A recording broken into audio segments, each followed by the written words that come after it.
and then with that, we're going to start right up here on the top. And you can see there's a little bit of moisture in the brush to bring these two colors together.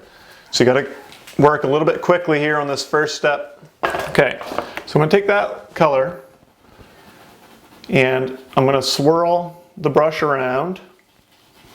What I want to do at first is just kind of block in the shape of the landscape.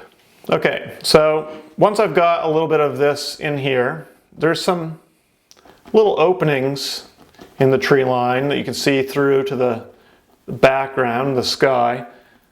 And so what I'm going to do is tap my brush and leave little openings in there. Most of the foliage is up towards the top anyway, so a couple little random spots again coming down through.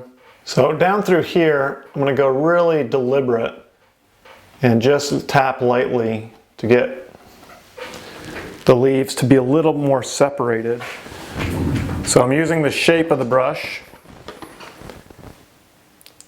and the length of the brush and just tapping.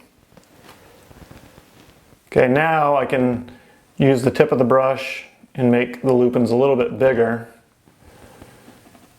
I'm going to do some bigger, longer brush strokes up here. Kind of working in between some of the lupins.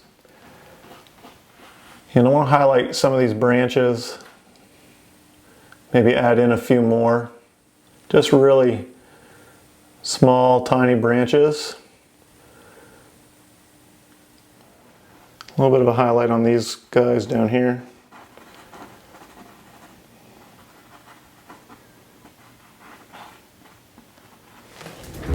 Okay, so that completes our painting lesson. For this lesson, we started out with just blocking in our entire sky as a gradient.